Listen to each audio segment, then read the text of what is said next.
And one thing I can tell you that whatever is mentioned in the computer horoscope is very relevant. Nothing absurd or unnecessarily anything has been mentioned. And whatever is the sequence of all the things that have been mentioned in the computer horoscope, you have to see from the same sequence. Sequence is also very, very important. And if you see any computer horoscope, what do we see? That the first page contains all details about you. It's a very basic thing. The basic horoscope starts from the second page. And in the second page, I will just share my PPT also.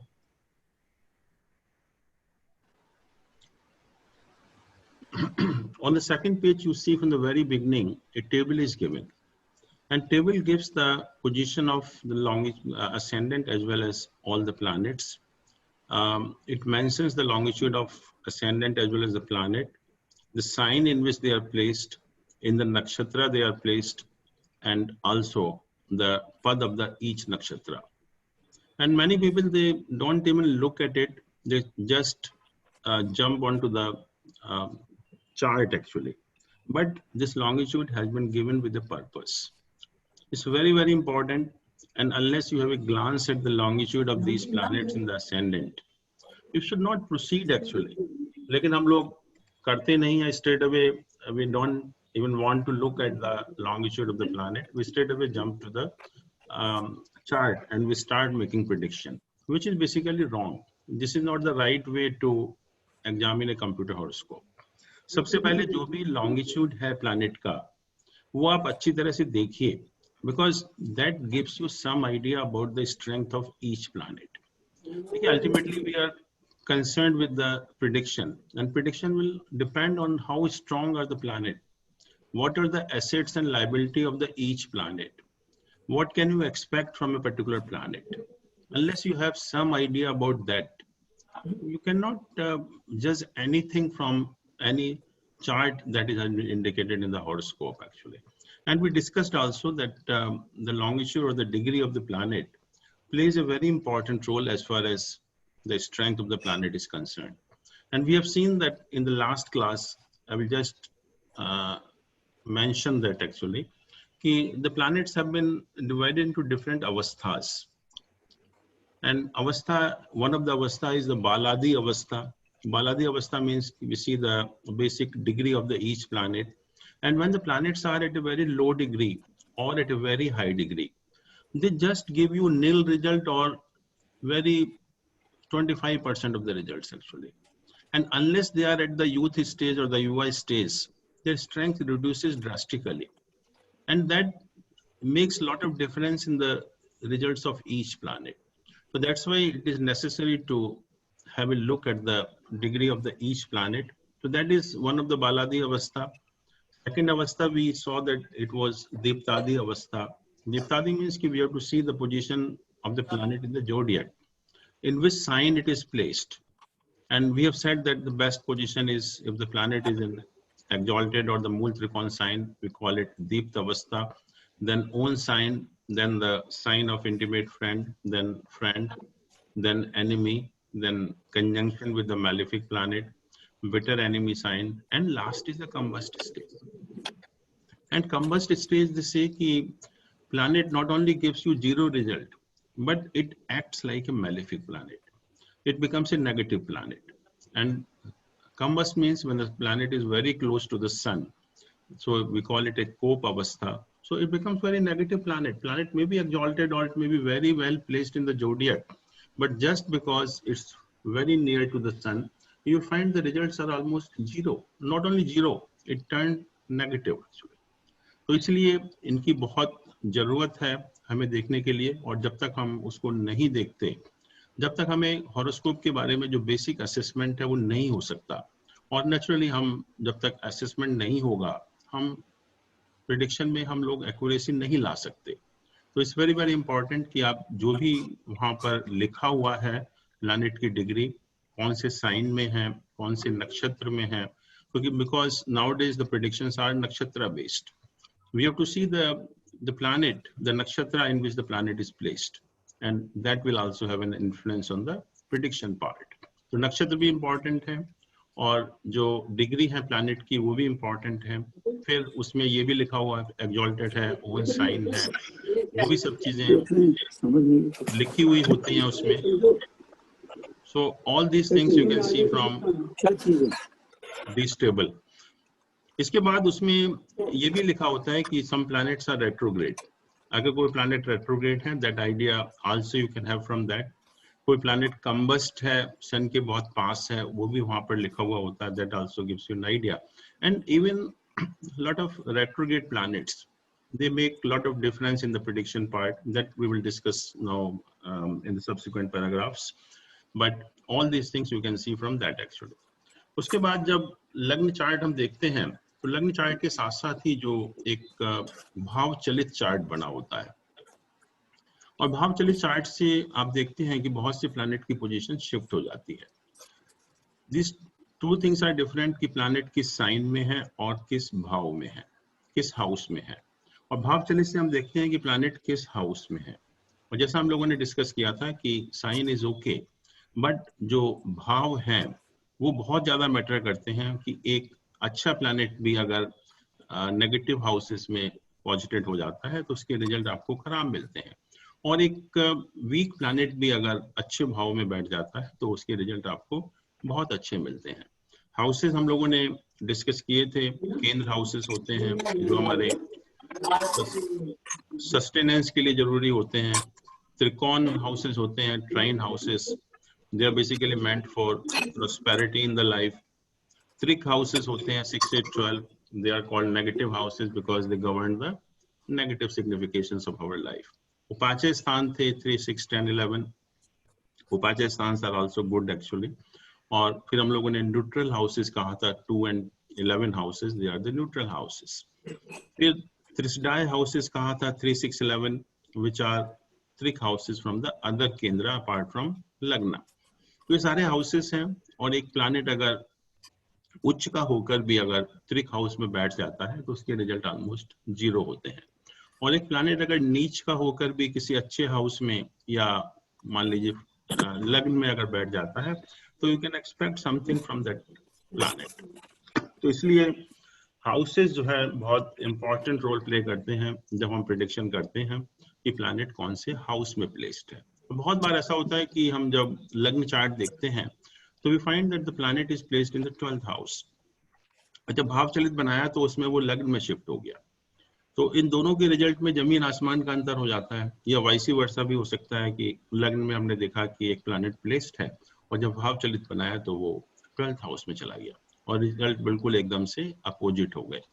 इसी तरह से जैसे कोई planet अगर 8th house में लग्न chart में placed है तो आपने कहा कि रिजल्ट बहुत अच्छे नहीं होंगे उसके, लेकिन जैसे ही भाव चलित बनाया तो it has gone to the 9th house, तो it has just change the complexion of the horoscope. या कोई प्लैनेट अगर 9th हाउस में है लग्न चार्ट में लेकिन भाव चलित में बनाया तो 8th हाउस में चला गया, तो उससे जो पूरा का पूरा हॉरोस्कोप का कंप्लेक्शन चेंज हो जाता है।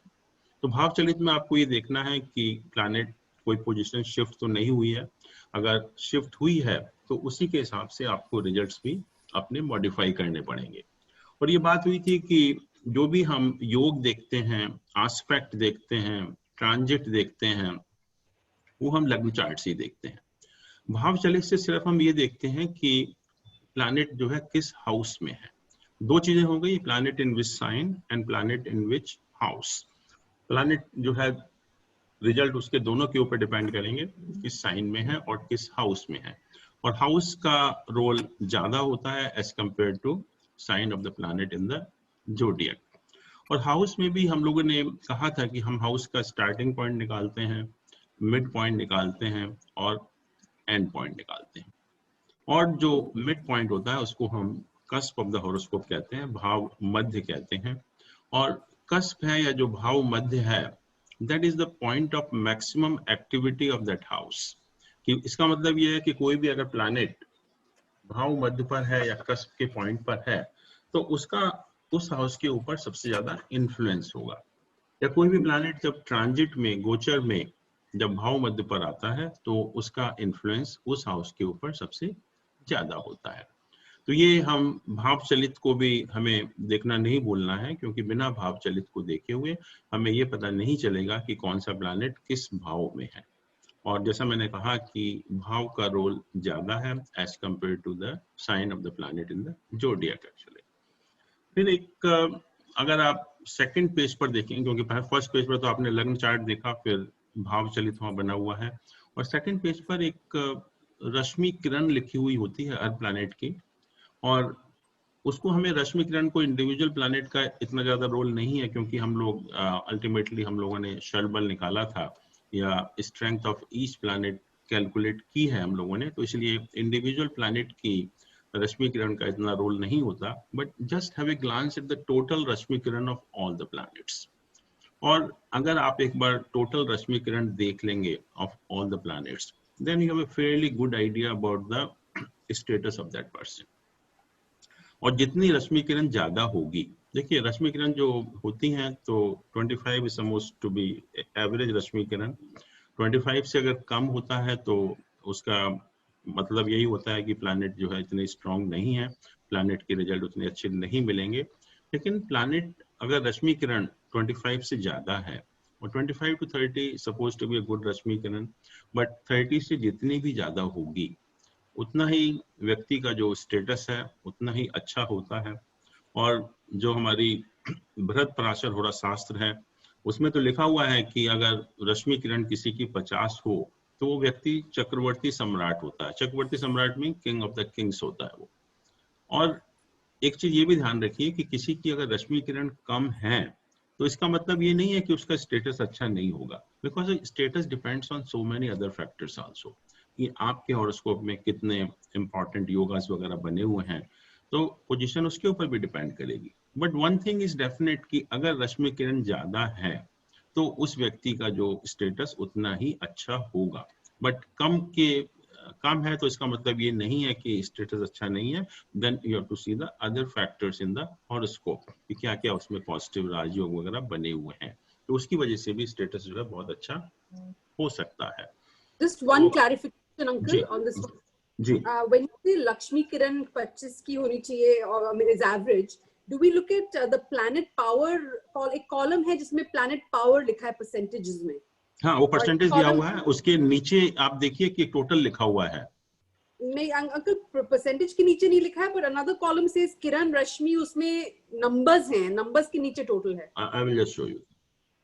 सर ये कैलकुलेट कैसे करते हैं रश्मि किरण? ये देखिए यहाँ पर ये रश्मि लिखा हुआ है, हर प्लैनेट का इंडिविजुअल लिखा हुआ है, and here they have written the total Rashmi Kiran 24.11. So I'm saying you have to have a glance at this only. I see. Okay. Not on any other thing. You just can leave because we have already calculated the strength of the individual planet. So that will not matter. What matters is the total Rashmi Kiran. जैसे एक index होता है life का, या labour index, price index, सब चीजों का index होता है, तो यही हम कह सकते हैं this is the index of the native of the जिसका की हॉरोस्कोप है। उससे एक बहुत अच्छा एक हमें एक असेसमेंट मिलता है कि उस व्यक्ति का जिसका कि हम हॉरोस्कोप देखने जा रहे हैं उसका स्टेटस जो है किस टाइप का हो सकता है।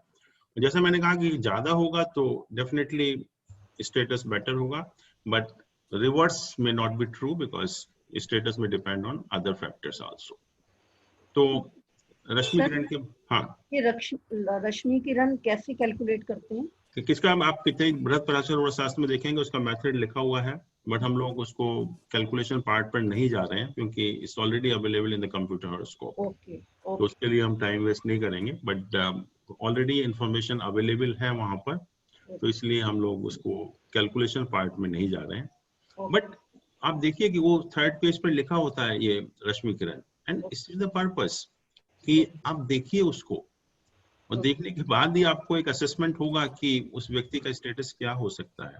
And I have seen 60-70 Rashmi Kiran and they are the people who are at the top position. और हम लोग बात करते हैं मैचिंग ऑफ हॉरोस्कोप, मैं तो कहता हूं कि अगर आप मैच करने की बजाय रश्मि किरण देख लीजिए, या किसी का 60-70 रश्मि किरण है तो आंख बंद करके आप शादी कर लीजिए उससे, कोई प्रॉब्लम ही नहीं है बिल्कुल भी। किसी अगर मेल का सन अगर वेल प्लेस्ड है, सन एग्जॉल्टेड है, इज वेल प्लेस्ड, तो मैचिंग करने की जरूरत क्या है, उसका सब चीजें उसके पास होंगी. At the soul level he is a wonderful person, he belongs to a wonderful family, he will have a wonderful professional status. और जो आदमी सोल लेवल पर अच्छा है तो वो किसी को परेशान तो करेगा नहीं, किसी को धोखा नहीं देगा, किसी के साथ गलत व्यवहार नहीं करेगा. What else you want actually. ऐसे ही अगर फीमेल में अगर जुपिटर exalted है, but of course it's not placed in the 7th house, तो आप शादी कर लीजिए फीमेल से, वो तो साक्षात लक्ष्मी होगी, आप अपने आप ही लाइफ में प्रॉस्पेरिटी आएगी. तो हम लोग ये उल्टे सीधे मैचिंग की करते रहते हैं, बट जो एक्चुअल चीजें हैं हमें वो देखना चाहिए. तो रश्मि किरण can give you a very good idea. अगर किसी का रश्मि किरण आपको मिलता है ज्यादा, तो आप उसके साथ जो भी पार्टनरशिप करना है या जो भी रिलेशन करना है कर सकते हैं आराम से. सर एक क्वेश्चन है जी. अगर रश्मि किरण हमारी उस प्लेनेट की जो 6, 8, 12 में त्रिक हाउसेज में बैठा है, ज्यादा होनी चाहिए, कम होनी चाहिए? मैं उसकी बात ही नहीं कर रहा. I am not talking of the Rashmi kiran of the individual planet. मैं कह रहा हूँ कि इंटीग्रेटेड देखनी है. हाँ, टोटल देखना है हमें, क्योंकि जो रश्मि किरण is basically the strength of the planet, और स्ट्रेंथ हम ऑलरेडी कर रहे हैं कैलकुलेट. षटबल में जो निकाल रहे हैं उसमें हम पूरी स्ट्रेंथ हम कैलकुलेट करेंगे, तो वो ऑलरेडी दिया हुआ है आपके हॉरोस्कोप में. तो ये मैं इसमें डिटेल में जाने की बात नहीं कर रहा हूँ, मैं just have a glance at the total रश्मि किरण. तो it's just a life index of a native. थोड़ा सा आपको.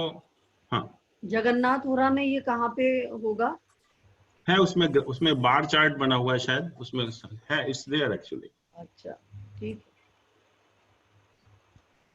देन उसके बाद जो आगे बढ़ने से पहले एक सेपरेटिंग प्लैनेट्स होते हैं. सेपरेटिंग प्लैनेट 4 होते हैं, sun, Saturn, Rahu and the lord of 12th house. 4 हैं, sun, Saturn, Rahu and the lord of 12th house. Separating का मतलब ये होता है कि जब इनमें से 2 या 2 से ज्यादा प्लैनेट का एसोसिएशन किसी भी हाउस के ऊपर हो जाता है हमारे हॉरोस्कोप में, तो हमें उस हाउस के सिग्निफिकेशन से अलग करते हैं. मतलब उस हाउस के सिग्निफिकेशंस आपको नहीं मिलेंगे. और बहुत बार ऐसा होता है कि प्लैनेट की पोजीशन बहुत अच्छी है, हाउस देखने में बहुत अच्छा नजर आ रहा है, लेकिन उसके साथ जब ये 2 या 2 से ज्यादा सेपरेटिंग टेंडेंसी वाले प्लैनेट एसोसिएट हो जाते हैं, तो आप देखते हैं कि सडनली बहुत चेंज हो जाता है, हमें उस हाउस के सिग्निफिकेशन मिलते ही नहीं. जैसे मान लीजिए कि 7th हाउस है मैरिज का हाउस, उसके ऊपर सन, सैटर्न, राहु में से या लॉर्ड ऑफ 12th हाउस में से 2 या 2 से ज्यादा प्लैनेट का एसोसिएशन हो गया, तो हमें मैरिटल हैप्पीनेस कैसे मिलेगी. हाउस ऑफ प्रोफेशन है, वहां पर अगर ये हो जाता है तो प्रोफेशन में स्टेबिलिटी नहीं हो सकती, आप कुछ भी कर लीजिए. लग्न में अगर हो जाएगा तो अपने आप से ही विरक्ति हो जाएगी. तो ये हमें देख लेना चाहिए कि जो किसी भी हाउस के साथ sun, Saturn, Rahu and lord of 12th house, इसमें से 2 या 2 से ज्यादा प्लैनेट का एसोसिएशन तो नहीं हो रहा है. अगर एसोसिएशन हो रहा है तो हमें उस हाउस के सिग्निफिकेशंस नहीं मिलेंगे, वो हाउस हमारा बहुत वीक हाउस हो जाएगा. इसके बाद कुछ योगास होते हैं, जैसे हम लोगों ने पढ़े थे बहुत सारे योगास. सर एक छोटा सा क्वेश्चन है, जी. अगर ये सेपरेटिंग प्लैनेट 12th हाउस में ही आकर के बैठ गए हो, तो 12th हाउस का तो अपने आप ही मतलब है there is loss of wealth. 6, 8, 12 houses, planet अगर बैठ गए, हाँ, 6, 8, 12 houses, they govern the negative significations of our life. correct? So we have to see in the reverse direction now. So it will be a positive impact. It will be a negative, very negative actually. Very negative. Yeah. वहाँ भी अगर बैठते हैं तो ये this is very negative for that house. तो इसका क्या मतलब होगा? मतलब उसका इंडिकेशन है लॉस ऑफ वेल्थ, उसमें सेपरेटिंग. जैसे मान लीजिए 6th हाउस में बैठ गए ये, तो बीमारियां होंगी, डिसीज होगा, एनिमीज होंगे.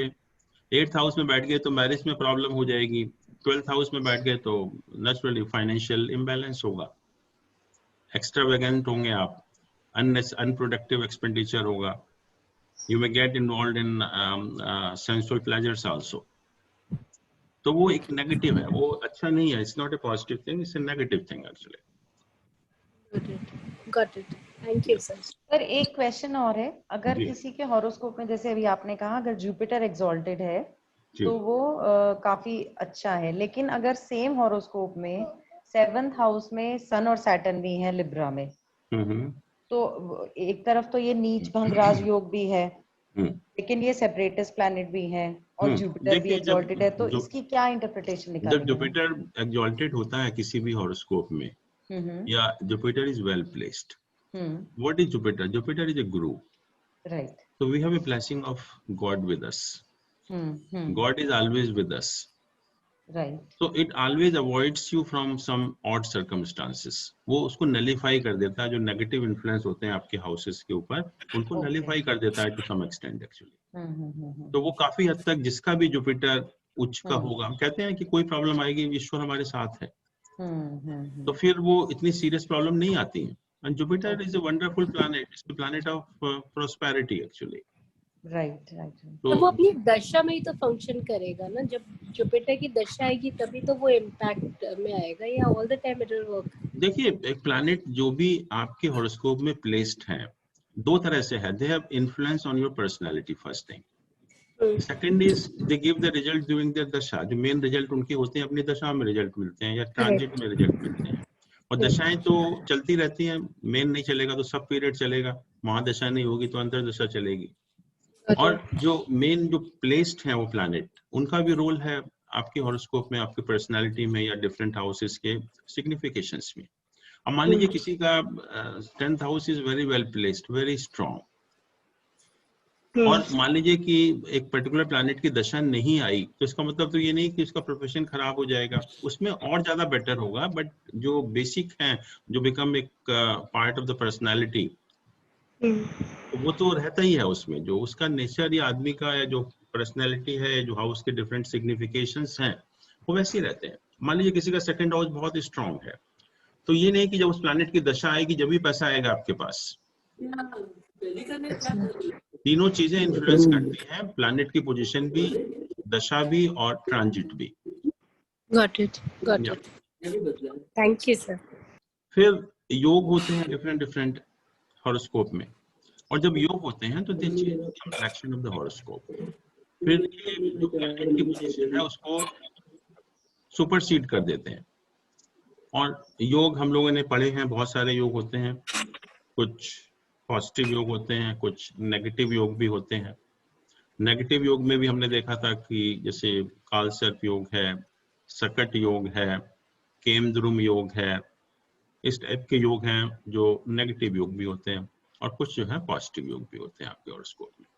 और एक एक योग में एंटायरली चेंज द कंप्लेक्शन। मान लीजिए कोई महापुरुष योग बन गया आपके हॉरोस्कोप, और बाकी पोजीशन कैसी भी हो तो महापुरुष तो आपको बनना ही है उसके रिजल्ट तो आपको मिलेंगे जो है। तो ये जरूरी है कि हम जो भी हमारे नॉर्मल हॉरोस्कोप्स हैं उसमें देख लें कि कोई योग ऐसा तो नहीं बन रहा है जिसकी वजह से हॉरोस्कोप में कंप्लेक्शन चेंज हो रहा है। और बहुत ही सिंपल चीजें हैं, जैसे sun and moon, they are very important planet for us. और मान लीजिए जैसे आप लोगों ने देखा था कि उनके दोनों तरफ कोई प्लैनेट नहीं होते हैं, तो मून के दोनों तरफ नहीं है तो केमद्रुम योग बन जाता है। It's very dangerous, very negative योग एक्चुअली।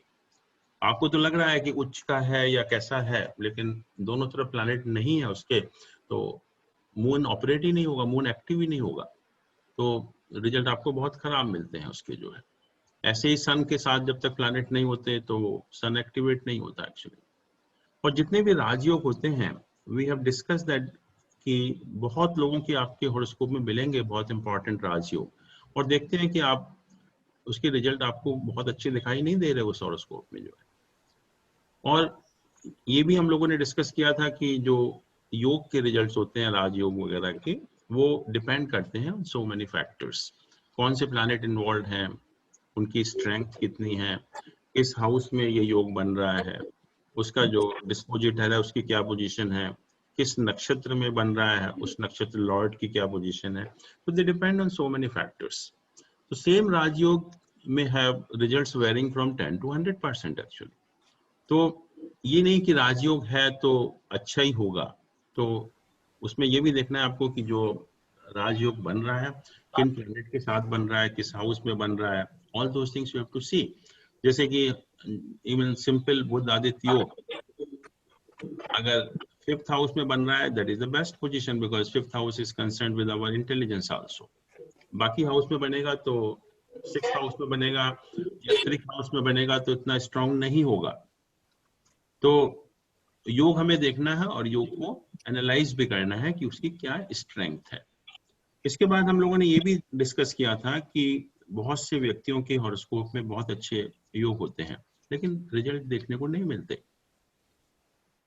और रिजल्ट इसलिए नहीं मिलते कि कोई भी राजयोग आपके हॉरोस्कोप में जब तक ऑपरेट नहीं होता, जब तक sun and moon are well placed. अगर सन और मून की पोजीशन आपके हॉरोस्कोप में स्ट्रांग नहीं है तो कितने भी अच्छे राजयोग क्यों ना हो, कोई फर्क नहीं पड़ेगा, they will not operate at all. तो योगा के साथ साथ आपको सन और मून की पोजीशन को भी एनालाइज करना है कि whether they are well placed और नॉट। अगर वो वेल प्लेस्ड नहीं है तो कितने भी अच्छे राजयोग, कितने भी राजयोग क्यों ना हो, वो एक्टिवेट नहीं होते। और ये भी कहा कि अगर sun is not well placed then the yogas don't operate at all, वो ऑपरेट ही नहीं होते, स्टार्ट ही नहीं होते। और अगर सन स्ट्रांग है but moon is not well placed तो योगा में start but it will not be sustained for a long time. उसके रिजल्ट आपको बहुत लंबे टाइम तक नहीं मिलेंगे, स्टार्ट होगा फिर खत्म हो जाएगा। तो इसलिए किसी भी योग को ऑपरेट होने के लिए, जो हम लोग मोस्टली नहीं देख पाते हैं कि योग हमने देख लिया और हम बहुत खुश हो जाते हैं कि बहुत अच्छे अच्छे योग हैं, लेकिन जब हम देखते हैं कि sun and moon are not well placed तो वो ऑपरेट ही नहीं होते। और अगर ऑपरेट नहीं होंगे तो नेचुरली उसके रिजल्ट भी आपको कुछ नहीं मिलेंगे। तो ये जरूरी है कि किसी भी राजयोग को ऑपरेट होने के लिए सन और मून जो है they should be well placed. और बहुत बार जो राजयोग बनते हैं, आप किसी भी हॉरोस्कोप में देखेंगे कि जब केंद्र और त्रिकोण का आपस में एसोसिएशन होता है तो they make very very powerful rajyoga. And these are all apart from the normal yogas that we know. कभी भी आप देखेंगे the people who have gone to the higher status, there lot of combination, lot of association of kendra and trikona. और जब केंद्र और त्रिकोण का एसोसिएशन होता है या एक केंद्र का लॉर्ड त्रिकोण में हो या त्रिकोण का लॉर्ड केंद्र में हो या एक त्रिकोण का लॉर्ड दूसरे त्रिकोण में हो, तो they make very very powerful rajyoga. And not only rajyoga, they also known as dhan yoga, wealth yoga also. और जितने भी आप हॉरोस्कोप देखेंगे कि जो भी अच्छा स्टेटस इन लोगों को मिला है, they are wonderful association of kendra and trikona. तो उनका नाम नहीं आता इन योगों का, but they also have a wonderful contribution as far as the rajyoga are concerned. तो आप ये भी देख लीजिए किसी हॉरोस्कोप में केंद्र और त्रिकोण का आपस में एसोसिएशन तो नहीं हो रहा। अगर हो रहा है तो बहुत अच्छा है। और we have seen number of horoscope where all kendra and all trikonas they have the association. तो उस केस में पोजीशन जो है बहुत चेंज हो जाती है, हॉरोस्कोप का कॉम्प्लेक्शन है वो पूरा का पूरा चेंज हो जाता है। Then the question comes. Uncle, I have a clarifying question. Can I ask a question? Yeah. Hello. Yes, Uncle. Can I ask a question, please?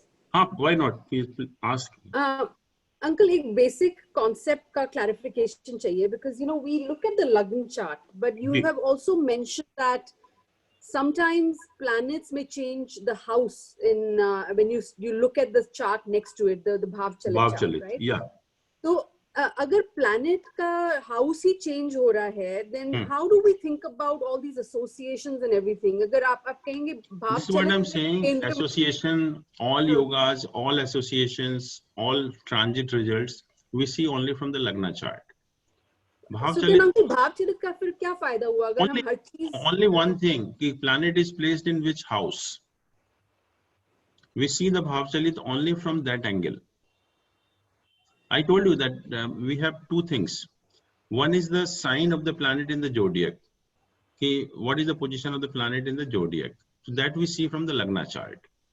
And secondly, in which house the planet is posited. That we see from Bhav Chalit. And both have the role. When we make the predictions, so both will have the same importance, because first you see planet is in which sign, maybe exalted sign, own sign, Trikon sign, and in which house, whether it's in Trik house or in the ascendant.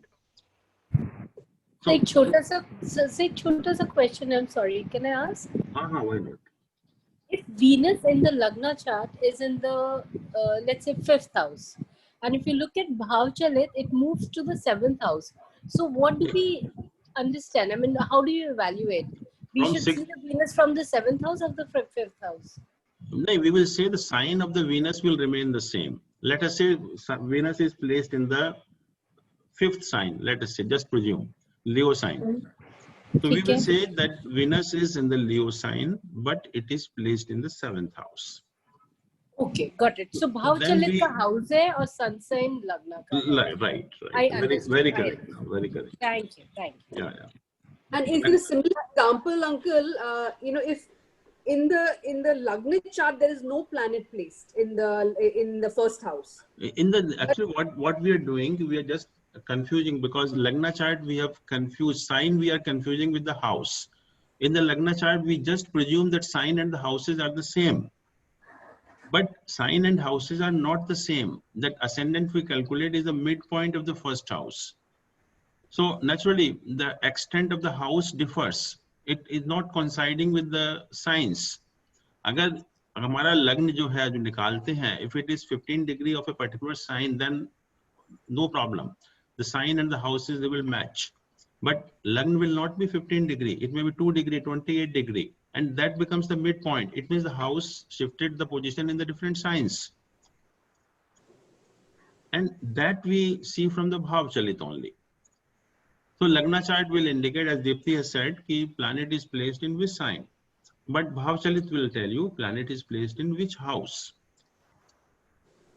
And you will find in the that Bhav Chalit, there may or may not shift. Sometime no planet shift. Sometime 1 or 2 planets may shift also. But most of the time you find that they may not shifting of any planet also. But those planets who are either at the starting point of the sign or the end of the sign, they may change their houses.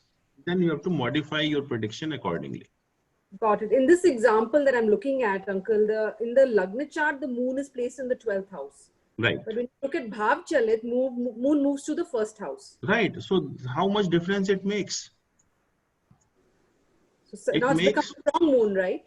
It makes a lot of difference. But only thing is, moon is in which sign? In 12th moon is house. in 6th sign. In 6th sign.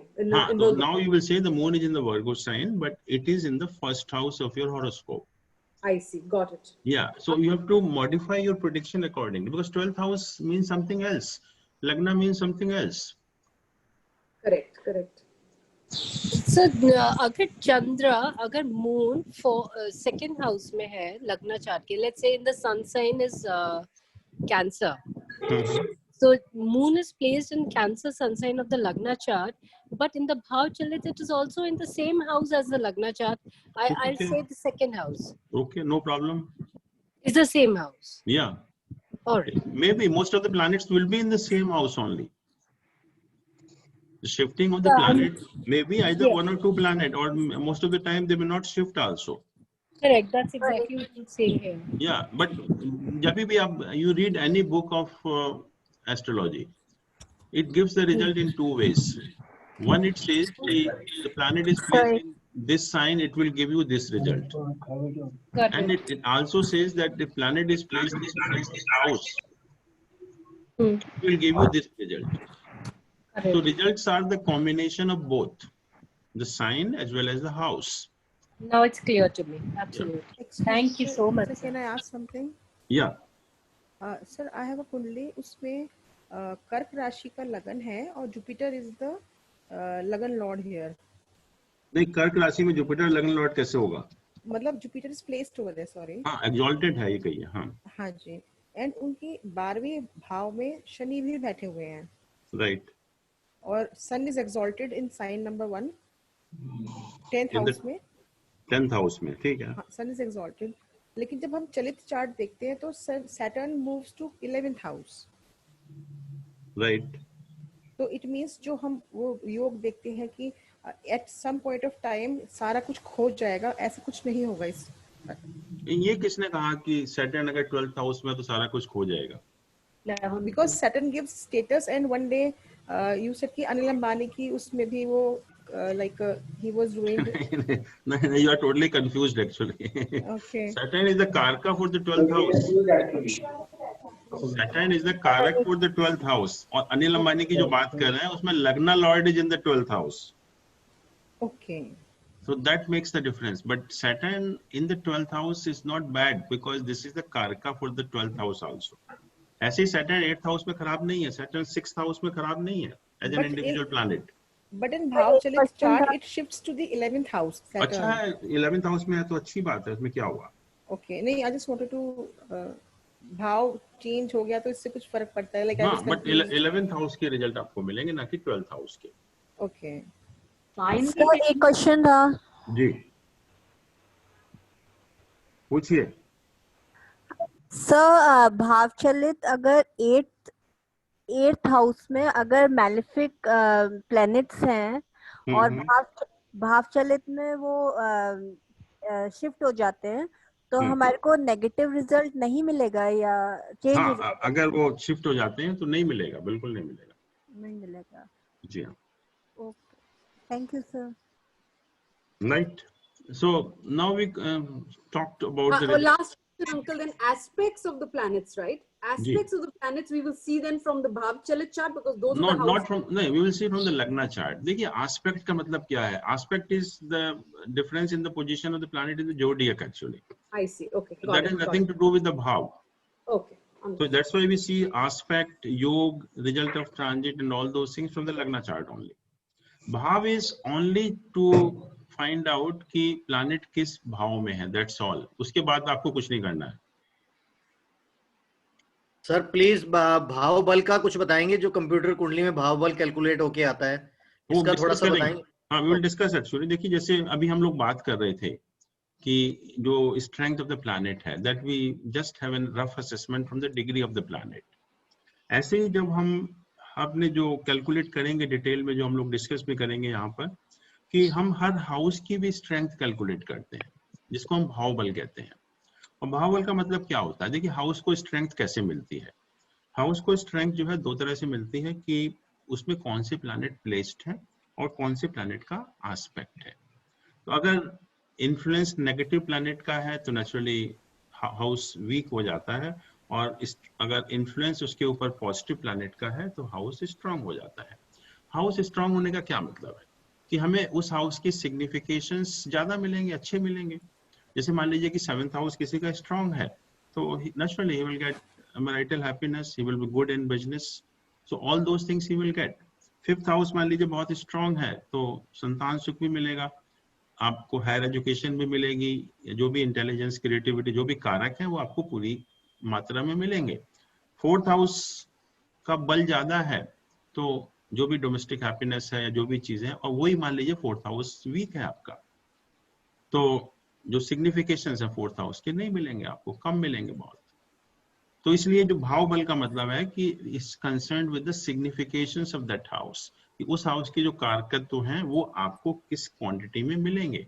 1st house का मान लीजिए week है तो आपकी health अच्छी नहीं होगी, strong है तो you will have good health actually. और जब हम डिस्कस करेंगे अष्टक वर्गा में तो उसमें हम ये भी देखेंगे कि हर हाउस में जो रिक्वायरमेंट है हमारे बल की, कि हमारा जो हर हाउस कितना बली होना चाहिए, कितना स्ट्रांग होना चाहिए भाव बल, वो भी अलग अलग है depending on the necessity, depending on the priority in the life. हम नहीं चाहते कि हम कोई, जैसे मान लो 7th हाउस है, 7th house is basically the house of sensual pleasure. We don't want this to be strong if you want to have a spiritual progress in the life, तो हम इसको कम ही चाहते हैं. हम सबसे ज्यादा चाहते हैं 11th हाउस को, because 11th house is the house of ultimate gain, what we gained in this life. जो हमारा जो लाइफ का लेखा जोखा है, जो लाइफ की किसी भी ऑर्गेनाइजेशन की बैलेंस शीट बनती है और एंड में हम प्रॉफिट एंड लॉस अकाउंट बनाते हैं, तो 11th house is that statement of the loss and profit, what you have gained in this life which will go with you. तो दैट्स व्हाई हम चाहते हैं कि सबसे ज्यादा पॉइंट हमारे 11th हाउस में. तो वो डिस्कस करेंगे जब हम अष्टक वर्गा की बात करेंगे कि सर 6, 8, 12 में कम होने चाहिए नंबर्स या ज्यादा होने चाहिए त्रिक हाउसेज में, भाव बल देखिए में? 8 और 12 में डेफिनेटली कम होने चाहिए, but 6th house is not only trik house, it is much more than the trik house. 6th house को हमने कहा उपाचय स्थान है, पहली चीज। सेकंड हमने कहा त्रिक हाउस है। थर्ड हमने कहा त्रिशडाय हाउस है। और साथ में ये भी कहा कि this is the fortune of the profession. 10th house से 9th हाउस है ये। And fortune is the profession is the most important part of our life. और जब तक 6th हाउस स्ट्रॉन्ग नहीं होगा, you cannot get a good position in the profession because that is the fortune in the profession. तो हम compromise करते हैं 6th house में at some cost. तो 6th हाउस की हम नहीं चाहते कि पॉइंट कम हो, as we have seen in the 8th and 12th houses. उसमें तो कम हम ठीक है, कोई नुकसान नहीं कर रहे हैं हमको, but 6th हाउस का फायदा भी बहुत है क्योंकि ये 9th from the 10th है and 10th from the 9th है। दोनों को देखिए एक बार ध्यान से। 9th from the 10th means कि it is a fortune in the profession. और जब तक 6th हाउस स्ट्रॉन्ग नहीं होगा, आपका फॉर्च्यून अच्छा नहीं हो सकता। जब फॉर्च्यून अच्छा नहीं होगा तो आपको क्या मिलेगा प्रोफेशन में। और हमने कहा कि this is 10th from the 9th. 10th from the 9th means success in all your ventures. Whatever you do, whatever resources you put, how much output you are getting. So that is the basic management principle की optimization of resources. कि जब हम 6th house strong होगा तो we are able to optimize the resources, we are able to increase our productivity, we are able to increase our efficiency. और जब आप horoscope discuss करेंगे मुकेश अंबानी का, तो you will be surprised to know that all planets, each and every planet, it is associated with the 6th house. और जैसे मैंने कहा ना, success in all your ventures. कुछ लोग कहते हैं कि अगर मिट्टी में भी हाथ लगाते हैं तो सोना बन जाता है। तो this is what 6th house can do. तो उनकी रश्मि किरण 80 है क्या? होगी वो देखेंगे, but that we will see. But question is कि 6th house is so important from profession point of view. 8th and 12th is okay, we don't want more points, but 6th house we want to be strong. It has to be strong. और इसीलिए हम इसको secondary house of profession बोलते हैं 6th house को। तो 6th house, हर house का जब हम एक बार समझ लेंगे कि क्या रोल है हमारी लाइफ में, तब हमको आसानी हो जाती है ये मालूम करने के लिए कि वो स्ट्रांग होना चाहिए या वीक होना चाहिए। सर जब हम मूल त्रिकोण या केंद्र स्थान की बात करते हैं, अपोक्लिमा हाउसेस की बात करते हैं, वी टॉक अबाउट द भाव चलित चार्ट, और वी टॉक अबाउट द लग्न chart? We talk about the Lagna chart, all those things. So these are houses that we are talking about, right? The Yeah. apoklima, the जो हम केंद्र केंद्र स्थान की बात करते हैं या त्रिकोण स्थान की बात करते हैं, वो that we see from the Lagna chart, because that is basically the position in the zodiac. अच्छा, Nothing to do with the houses. got it. और देखिए केंद्र स्थान, जैसे अभी चलो आपने बात की, तो केंद्र स्थान को हमने कहा कि विष्णु स्थान होते हैं ये। They are basically meant to sustain our life, life को हम अच्छी तरह से सस्टेन कर पाए, वो इनका रोल होता है। 1 is the body, your health, 4th is the domestic happiness, 7th is your भोग स्थान, एंड 10th इज द कर्म स्थान। ये 4 चीजें हैं जो लाइफ को सस्टेन करने के लिए जरूरी हैं। बट सस्टेन करने से तो काम नहीं चलता, you need to grow in the life. और ग्रो के लिए then the role of trikona houses will come, trine houses, जो कि 5th and 9th होते हैं, 159 हाउसेस। तो unless those are strong, unless those are supporting, you cannot grow in the life, you cannot have prosperity in the life. तो उनका role आपके prosperity के लिए जरूरी है। ये सस्टेन करने से काम नहीं चलता। कि अगर आपको केंद्र हाउसेस बहुत अच्छे हैं, ठीक है, आपका खाना पीना अच्छा चल रहा है, लेकिन ग्रोथ नहीं होगी आपकी। ग्रोथ के लिए त्रिकोण हाउसेस का। और फिर आपने कहा कि केंद्र है हमारा, सक्सीडेंट है, केडेंट हाउसेस है। केंद्र हाउसेस को हमने कहा 1, 4, 7, 10, then succedent we set 2, 5, 8, 9, and cadent we set 3, 6, 9, 12। इनका भी रोल है। अगर हम अपनी लाइफ को 3 पार्ट में डिवाइड करें, तो first 1/3 part of the life is indicated by the kendras, Second 1/3 life is indicated by the succedent houses, 2, 5, whatever it is, 2, 5, 8, 11. And last 1/3 of the part is indicated by the cadent houses, 3, 6, 9, 12. And what we do in the first 1/3 part of the life. And Kendras, that's why they are supposed to be the strongest houses. Because in the initial 1/3 part of the life, we do everything. We want to create an infrastructure through which we can sustain our entire life. यही तो हम करते हैं कि शुरू में हमने पढ़ाई की, नौकरी की, फिर सर्विस लग गई, फिर हमने सोचा मकान भी ले लो, गाड़ी भी ले लो, शादी भी कर लो. तो we have created an infrastructure जिससे कि हम लाइफ को आगे सस्टेन कर पाए. Then succedent houses they represent the second 1/3 part of the life. उसमें हम उसको एंजॉय करें जो हमने इंफ्रास्ट्रक्चर क्रिएट किया, तो we want to enjoy that infrastructure. So that is the role of succedent houses. और succedent houses को कहा कि they are weaker as compared to the quadrant houses, केंद्र houses. फिर जो last 1/3 part है, that is 3, 6, 9, 12 houses, उसको हमने cadent houses कहा. अब last 1/3 part में हमारी priority पूरी change हो जाती है. ना तो हम उस position में हैं कि infrastructure create करें around you, neither we are in a position to enjoy that infrastructure also. तो एक प्रायोरिटी हमारी चेंज हो गई पूरी की पूरी.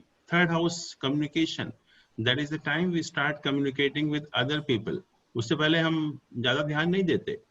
Sixth house is the house of diseases, बीमारियां हमारे पीछे लग जाती हैं. नाइन्थ हाउस हम लोग थोड़ा रिलीजियस या स्पिरिचुअल एक इंक्लिनेशन हो जाता है हमारा. And twelfth house is the end actually. तो ये these are supposed to be the weaker houses, 3, 6, 9, 12. As compared to the Lagna, Kendra are the strongest.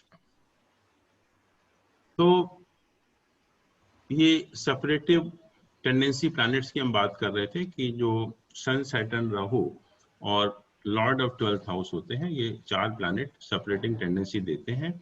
और जिस हाउस के साथ भी इनका एसोसिएशन हो जाता है, हमें उस हाउस के सिग्निफिकेशन से अलग करते हैं. देखिए बहुत सिंपल बात है. मान लीजिए कि 4th हाउस हमारा डोमेस्टिक हैप्पीनेस का हाउस है, पारिवारिक सुख का है, और किसी व्यक्ति की आप देखा कि वो 4th house associated with these planets, तो क्या होगा? घर से दूर चला जाएगा. हम देखते हैं कि फॉरेन जाएगा नहीं जाएगा एजुकेशन वगैरह के लिए, क्योंकि 4th हाउस हमारा बेसिक एजुकेशन का भी है. और 4th हाउस के साथ इन प्लैनेट का एसोसिएशन हो गया तो chances are that you may go abroad और एट ए डिस्टेंट प्लेस. तो इस तरह से हम ये भी देख सकते हैं कि अगर सेपरेटिंग टेंडेंसी है तो उसका क्या इफेक्ट होगा हमारी लाइफ पर जो है. फिर एक जो मेन प्रॉब्लम आती है, that is about the results of Rahu and Ketu. कि राहु केतु के रिजल्ट्स आपको क्या मिलेंगे, उसके बारे में इतना कंफ्यूजन है कि I think most of the people they are not clear कि हम कैसे इनको predict करें about the result of Rahu Ketu. इसके लिए थोड़ा सा ये समझना पड़ेगा कि राहु केतु में डिफरेंस क्या है. अगर हम माइथोलॉजी पॉइंट ऑफ व्यू से देखें तो आपको पता है सब समुद्र मंथन हुआ था, उसने एक राक्षस ने अमृत पान कर लिया था, जब पता लगा तो उसको बीच में से काट दिया. Upper portion is Rahu and the lower portion is Ketu.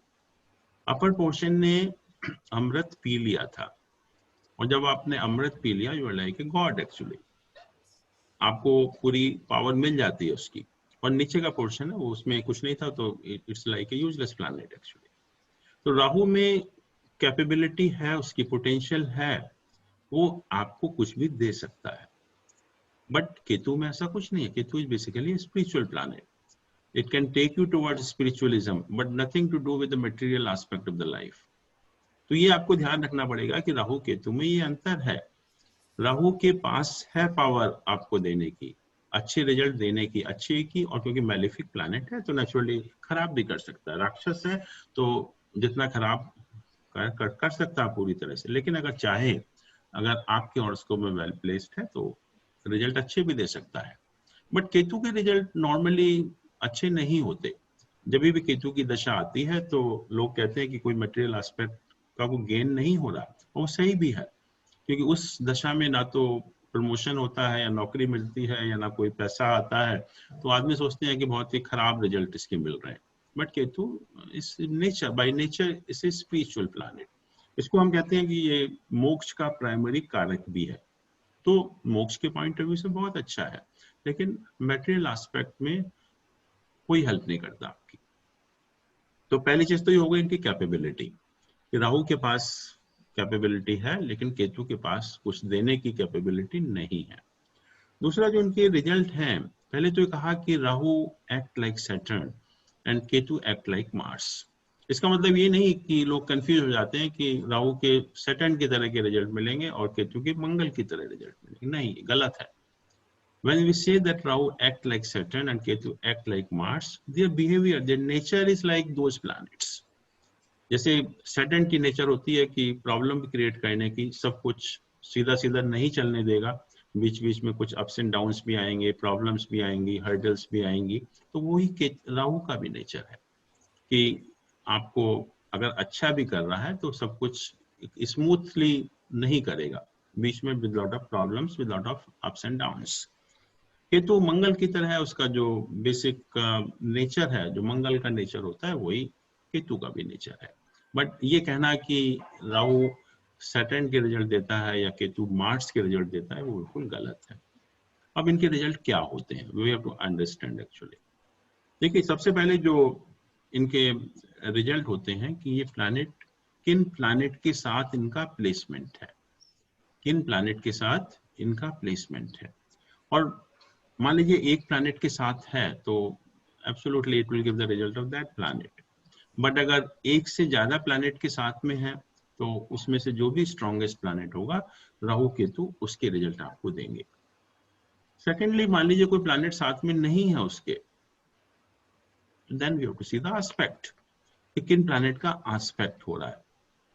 एक प्लैनेट का एस्पेक्ट है तो fine, it will give the result of that planet. But अगर एक से ज्यादा प्लैनेट का एस्पेक्ट है तो देन यू हैव टू सी कि which is the strongest out of these planets. जो भी स्ट्रॉन्गेस्ट प्लैनेट होगा उसके रिजल्ट आपको मिलेंगे। तीसरी सिचुएशन ये हो सकती है कि ना तो कोई प्लैनेट है वहां पर और ना ही कोई एस्पेक्ट कर रहा है उसको, दिस में also be possible.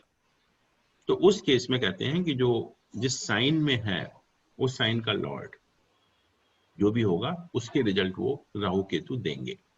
So this has to be made very clear कि हम राहु केतु के रिजल्ट कैसे देखते हैं, किन प्लैनेट के होते हैं। उनके अपने रिजल्ट नहीं होते कोई भी, Rahu Ketu are not the planets actually, तो अपने रिजल्ट तो होने का सवाल ही नहीं है उनका। तो बस आपको यही देखना है कि किन प्लैनेट के साथ में है, सबसे पहले रिजल्ट उसके मिलेंगे। अगर कोई प्लैनेट नहीं है तो हाँ। So, अगर केतु किसी बेनिफिक प्लैनेट के साथ बैठा हो, something like Venus, a planet of comfort and all the pleasures, and if Ketu जो कि बिल्कुल स्पिरिचुअल प्लैनेट है वो वीनस के साथ कंजंक्शन में बैठा हो, हाँ, तो वीनस के साथ होगा तो आपकी लाइफ को नॉर्मल रखेगा, but even then it will not give the material aspect, क्योंकि केतु इज नॉट, मतलब वीनस का इफेक्ट कम हो जाएगा। हाँ, मतलब नेगेटिव रिजल्ट नहीं मिलेंगे, इसका मतलब रिजल्ट आपको ठीक मिलेंगे, कोई नेगेटिव चीज नहीं होगी आपके साथ। बट आप ये एक्सपेक्ट करें कि वो वीनस के रिजल्ट आपको देगा, नहीं दे सकता, वो इज नॉट कैपेबल एक्चुअली। पर अगर वीनस और केतु मार्स के सन साइन में बैठे हो, स्कॉर्पियन सन साइन में बैठे हो, देन इट बिकम्स, तब वो कैसा रहेगा? फिर तो वीनस हेम्प हो गया। देखिए, Venus is the planet of sensual pleasure, Mars के साथ बैठा है, Mars adds energy to sun that, sign में Mars adds energy to that, it means excess of sensual pleasure. But जब केतु या राहु का भी एसोसिएशन हो जाता है उनके साथ में, तो इट बिकम वेरी डेंजरस। ऐसे लोग कभी भी they never sincere to their spouse और their partner, they never sincere to the opposite sex, उनको धोखा देते हैं। बट राहु चालाक है, वो निकल जाता है धोखा देते देते, जो है चलता चलता चला जाता है वो। लेकिन केतु जो है वो वैसे नहीं है राहु की तरह, तो ऐसे लोग कहीं ना कहीं फंस जाते हैं, they get involved in some sex scandal actually, वो पकड़े जाते हैं। और केतु एक सीक्रेटिव प्लैनेट भी है, एक सीक्रेटिव प्लैनेट भी है।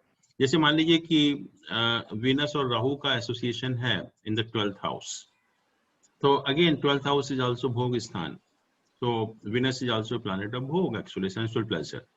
तो a person has relations with number of opposite sex persons, Rahu है, और केतु अगर होगा तो वो सीक्रेटिव होगा, लेकिन वो पता नहीं चलेगा किसी को भी जो है, because it adds secrecy also. So we have to understand the basic nature of each planet. और सर जब एक हाँ सर एक क्वेश्चन है, जी ये राहु एक दूसरे को भी एस्पेक्ट करते क्या? क्योंकि 5, 7, 9 एस्पेक्ट्स हैं इनके, तो 7th हाउस में राहु के केतु होएगा, केतु के राहु होएगा, और कोई और प्लेनेट नहीं है, तो फिर नहीं, ये एक दूसरे का एस्पेक्ट नहीं मानते, दोनों ही भाई बहन है, उसका कोई एस्पेक्ट नहीं होता, नहीं होता। तो फिर कोई भी प्लेनेट अगर नहीं है तो फिर एस्पेक्ट उसका राहु केतु का एस्पेक्ट नहीं मानेंगे एक दूसरे का, उनके तो उसके भी रिजल्ट नहीं है, उसके भी रिजल्ट नहीं है। हाँ, तो फिर केतु कोई और रिजल्ट नहीं देगा क्योंकि और कोई प्लैनेट्स नहीं बैठे 5, 7, 9 हाउस में। नहीं, मतलब केतु के साथ कोई प्लैनेट नहीं है, पहली चीज। हाँ, केतु को और फिर एस्पेक्ट भी कोई नहीं है। तो लॉर्ड देखिए ना किस साइन में बैठा हुआ है, साइन का लॉर्ड क्या है? 11 सैटर्न, जो भी है सैटर्न के रिजल्ट देगा।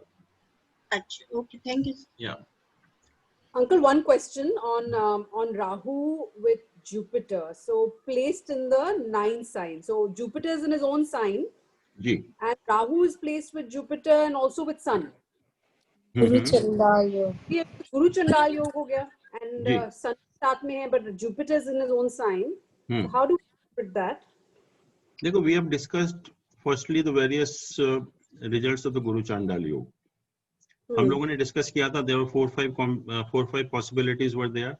Yeah. First was you become agnostic or the atheist. You don't believe in the existence of God.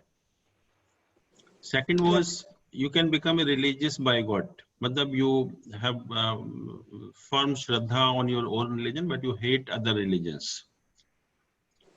Third is कि you get involved in the black magic और क्षुद्र मंत्र उसको बोलते हैं हम, उसमें आपका इन्वॉल्वमेंट हो जाता है। फोर्थ होता है कि you are very knowledgeable person, very knowledgeable about religion and philosophy, but you have some addicted with some vice, जो आजकल के साधु संत होते हैं। बट उसमें हम लोगों ने ये भी डिस्कस किया था कि when Jupiter is very powerful और even the 9th house is very powerful, और when dharma karmadhipati yoga is there in your horoscope, then the bad effect of this Guru Chandal Yoga, they get nullified. It turns into a very, very positive yoga. Person becomes a very knowledgeable person. And then Rahu would act more like Jupiter in that case. Pardon? Then Rahu would behave like Jupiter. Right. It's a wonderful. A person becomes a very, very, very knowledgeable as far as the shastras are concerned, or the philosophy is concerned. Sir इसे एक बार जरा दोबारा बोलेंगे आप sentence को? मैं कह रहा हूँ कि if Jupiter is very powerful, or there is a considerable distance between Jupiter and Rahu, or there is a dharma karmadipati yoga in the horoscope, then the bad effect of Guru Chandal Yoga, they get nullified and it turns into a very, very positive yoga. Person becomes very knowledgeable in the dharma, in all the shastras or the religion and the philosophy.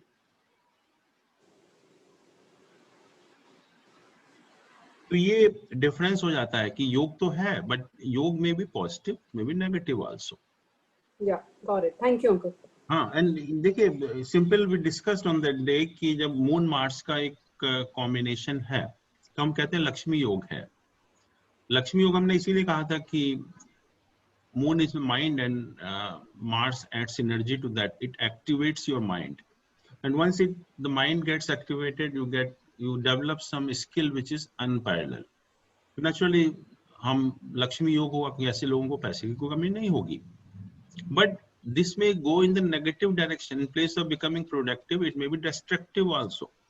जैसे जितने भी जो terrorist हैं, hackers हैं, तो उनके भी वही योग होता है मून और मार्स का, but it becomes A destructive yoga, क्योंकि मून और मार्स की पोजीशन बहुत अच्छी नहीं है हॉरोस्कोप में।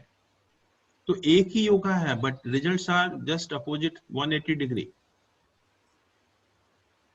मून और सैटर्न का कॉम्बिनेशन है, मान लीजिए अगर moon is well placed, moon is powerful and Saturn puts a pressure on the moon, तो what will happen? Your mind becomes more fertile. Under pressure, you start doing something good actually. But if the mind is weak or the moon is weak and Saturn puts a pressure, you go in depression. So yoga is same, but the results are just opposite to each other. तो आपको ये भी देखना है कि जो आपके horoscope में क्या है, क्या रिजल्ट पॉसिबल हो सकते हैं. जैसे मून राहु का कॉम्बिनेशन हम लोगों ने डिस्कस किया था कि it's negative yoga and undecisive बनाता है, lot of mental tension is there, but in certain condition it becomes a shakti yoga. You have enormous power, you get enormous power under certain conditions. तो ऐसा नहीं कि एक पर्टिकुलर पोजीशन है वो खराब है तो खराब ही है. You have to examine properly कि आपके हॉरोस्कोप में उसके क्या रिजल्ट आपको मिलने वाले हैं. एक ही योग 1000 तरह के रिजल्ट दे सकता है आपको, बहुत पॉजिटिव भी दे सकता है, बहुत नेगेटिव भी दे सकता है. तो आपको थोड़ा सा क्रिटिकली एग्जामिन करनी पड़ेगी सारी पोजीशंस, जब भी आपको आइडिया लगेगा कि एक ही पर्टिकुलर प्लैनेट के क्या रिजल्ट हो सकते हैं. तो ये जो नोट्स है राहु केतु हैं, इनके रिजल्ट अपने नहीं होते हैं, बट ओनली डिफरेंस इज कि Rahu is capable and Ketu is not capable actually. तो इनके रिजल्ट वही होंगे किन प्लैनेट के साथ में है, किन प्लैनेट का एस्पेक्ट है और किस साइन में ये प्लेस्ड है. Results will be influenced by that actually. फिर एक प्रिंसिपल है एस्ट्रोलॉजी में, इस नोन एज भवति भवम. भवति भवम का मतलब यह है कि अगर हम कोई भी सिग्निफिकेशंस किसी भी एक पर्टिकुलर हाउस से देख रहे हैं, मान लीजिए कि हम 4th हाउस से डोमेस्टिक एनवायरनमेंट देख रहे हैं, तो हमें वो चीज 4th से 4th भी देखनी पड़ेगी कि 7th हाउस का रोल भी, 4th से 4th हो गया 7th हाउस, 7th हाउस का रोल भी उस मैटर में होगा उसका डोमेस्टिक हैप्पीनेस में जो है. जैसे मान लीजिए प्रोफेशन हम 10th हाउस से देखते हैं, तो 10th से 10th हाउस को भी देखिए आप, मीन्स 7th हाउस. तो 7th house will also have an important role in the matter of profession. जैसे हम लोग 5th हाउस से संतान देखते हैं, तो 5th से 5th भी देखिए, 9th हाउस को देखिए. 9th house will also have an important role in the matter of progeny. हम लॉन्गेविटी 8th हाउस से देखते हैं, तो वो कहते हैं कि 8th से 8th हाउस को भी देखिए, that is the 3rd house. तो 3rd house also becomes the house of longevity. तो ये बेसिक प्रिंसिपल, इसको हम भवति भवम कहते हैं कि जिस हाउस से हम कुछ भी चीजें देखते हैं तो उससे उतनी ही आगे भी जो हाउस होगा उसका भी रोल उतना ही होगा उन लाइफ के एस्पेक्ट के बारे में. तो आपको सर सेकंड और थर्ड का कैसे करेंगे फिर? सेकंड से सेकंड देखिए, सेकंड से सेकंड फोर्थ. हाँ, सेकंड से सेकंड फोर्थ हो गया, थर्ड से थर्ड कौन सा हुआ, 5वां हो गया. Yes sir. जैसे मान लीजिए कि हमें 6th हाउस है, बीमारी का हाउस है, तो 6 से 6 भी देखना है. 6 से 6 means 11th house. 11th house also becomes important from the matter of 6th house, like disease, enemy and all those things. तो हमेशा दोनों हाउस को देखना है. कहने का मतलब यह है कि खाली एक हाउस को ही नहीं देखना है, और दोनों हाउस का ही जो रोल होगा उस लाइफ के एस्पेक्ट के बारे में बहुत इंपॉर्टेंट होगा. तो this is a normal principal which is applied everywhere in all circumstances, कि जिस हाउस से भी हम कुछ चीज देख रहे हैं तो उससे उतने आगे भी आप देखिए क्या पोजीशन है उसकी. फिर प्रिंसिपल है, it's very important, written in almost all books of astrology. कारक नश्यंती भाव, कारक भाव का नाश करता है. And you find this general statement written in almost all astrological texts, but we cannot accept it like this. We have to apply your common sense prudence.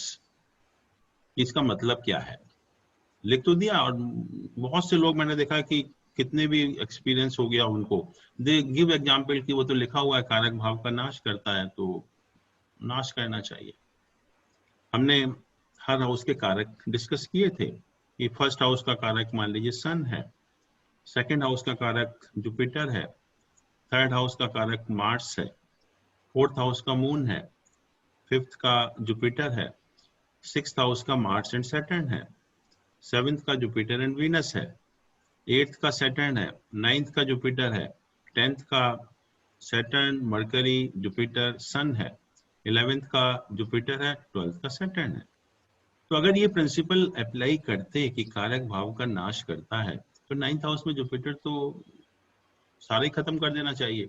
Then what is the use of life कि Jupiter किसी का 9th house में बैठा हुआ है और हम कहें कि कारक है वो तो 9th हाउस का वहां बैठ गया तो भाव का नाश हो गया। No, it's a wonderful position of Jupiter in the 9th house. It's a very good position of Jupiter in the 9th house. It's not, this thing will not apply there, क्योंकि हमें पहले उस प्लैनेट की nature को समझना पड़ेगा कि what is Jupiter, what is the nature of that planet. Jupiter कहा कि it's a Guru, it's nothing to do with the material aspect. It is basically a spiritual planet. We need the blessing of Guru. We don't need that Guru should be in our house. We just need the blessing of Guru. इसका अर्थ ये हुआ कि गुरु का placement जिस house में होगा उस house के मटेरियल सिग्निफिकेशन से कोई उसका लेना देना नहीं है, और जो नॉन मटेरियल सिग्निफिकेशंस हैं, जो स्पिरिचुअल सिग्निफिकेशंस हैं, उसको प्रॉस्पर करता है, उसको इम्प्रूव करता है। जैसे मान लीजिए 5th हाउस है, हम कहें जुपिटर वहां पर प्लेस्ड है, तो जुपिटर कारक है उसका 5th हाउस का, तो हम कहेंगे कि वो जुपिटर तो 5th हाउस तो आपको खराब कर दिया। नो, 5th हाउस के जो मटेरियल एस्पेक्ट हैं, जैसे प्रोजेनी है, संतान सुख है, तो हम कहेंगे कि जुपिटर 5th हाउस में है, बहुत अच्छा संतान सुख देगा। No, it is nothing to do with santan, it is unconcerned with the material aspect of the life. और जुपिटर एक ऐसा प्लैनेट है जो किसी का खराब नहीं करता बाय नेचर, गुरु है या भगवान है, वो किसी का खराब नहीं करते।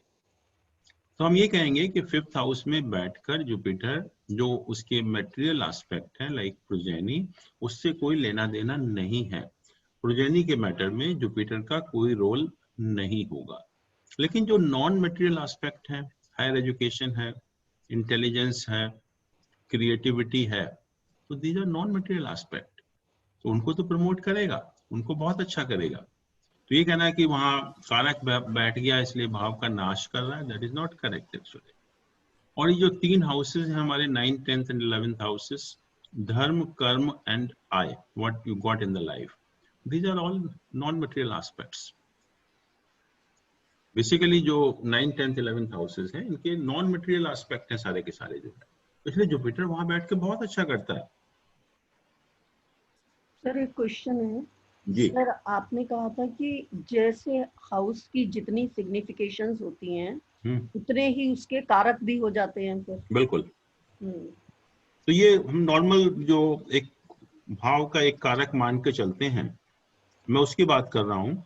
अदरवाइज तो जो इंडिविजुअल एस्पेक्ट हैं, जैसे हमने कहा था कि 4th हाउस है मान लीजिए, मदर के लिए तो डोमेस्टिक हैप्पीनेस के लिए तो ठीक है, मून उसका कारक हो गया जी, लेकिन इमोरल प्रॉपर्टी के लिए तो मार्स होगा जी, वाहन या व्हीकल के लिए वीनस होगा, एजुकेशन के लिए मरकरी या जुपिटर होगा। जी, तो अलग अलग एस्पेक्ट के लिए, बट जनरल जो नॉर्मल हम लोग एक पर्टिकुलर हाउस का कारक मानते हैं उसकी बात कर रहे हैं एक्चुअली। सर फिर 1st हाउस में सन क्या रिजल्ट देगा? देखिए, हाँ, it's very important and it's necessary also कि सन जब 1st हाउस में प्लेस्ड होता है, पहले तो ये मानिए कि sun is a king, you should always keep in mind कि sun is a king, it will give the result of a king, it's not Saturn, Saturn is a servant। तो राजा और सर्वेंट में जमीन आसमान का अंतर है। तो राजा जहां बैठता है वो अपने लिए जगह बना लेता है अपने हिसाब से, जो है कि मान लीजिए कि अगर सन 4th हाउस में है किसी का प्लेस्ड, तो राजा रह रहा है वहां पर, तो उसकी जो भी जगह होगी रहने की, जो फैसिलिटीज होंगी, वो सब नौकर चाकर गाड़ी वाड़ी सब बहुत अच्छा होगा। नहीं सर, जैसे आप ये कह रहे हैं कि जुपिटर जो है वो मेटलिस्टिक चीजों से हटाता है, तो हटाता नहीं है, इस अनकंसर्न्ड करेगा, लेकिन सन फिर वहां पे 1st हाउस में जैसे उसका कारक है, तो वहां पे वो किस चीज में कमी करेगा? मैं बता रहा हूँ आपको कि सन किसी चीज में कमी नहीं करेगा। पहली चीज तो ये है कि सन जब फर्स्ट हाउस में होता है, it means your birth is at the time of sunrise. किसी का भी अगर सन फर्स्ट हाउस में है तो that is an indication that person is born at the time of sunrise. So what is your position at the time of sunrise? जब sunrise सुबह सुबह उठते हैं आप, तो आपकी जो मानसिक स्थिति होती है कैसी होती है? स्ट्रांग होती है, very fresh, very energetic, very dynamic. And आप सोचते हैं कि आज मैं सारे काम निपटाऊंगा पूरे के पूरे, जो है आज मैं बहुत सारे काम करूंगा, सारे के सारे जो पेंडिंग काम है आज उनको पूरे करके आऊंगा। वही चीज उन व्यक्तियों की लाइफ में है जिनका सन लग्न में है। Very energetic people, very dynamic people, and they are born with a mission in the life कि हम लाइफ में पैदा हुए हैं तो हम कुछ करके जाएंगे, ऐसी लाइफ को वेस्ट नहीं करेंगे। तो sun in the lagna is supposed to be wonderful position actually. और कारक मैंने कहा कि किसी हाउस में खराब नहीं होता except Jupiter. Jupiter is a different type of planet. Moon fourth house में तो खराब थोड़ी हो गया कोई। सिक्स्थ हाउस में अगर मार्स है तो it's a very good position, कारक ही है वो भी। एट्थ हाउस में सैटर्न है तो इट्स अ गुड पोजीशन। सिर्फ जो कारक खराब करता है वो हम विद रेफरेंस टू जुपिटर बात कर रहे हैं, not with reference to other planets. Okay sir. तो सन जो है कारक भी है, sun is a planet of energy, आपका लाइफ गिविंग प्लैनेट है सन। तो मीन्स सर 6 8 में मार्स और सैटर्न अच्छे माने जाएंगे? बिल्कुल, अगर इंडिविजुअल प्लैनेट है it's very good actually. Individual अगर if it is associated with other malefic then definitely any house can become bad actually. Right.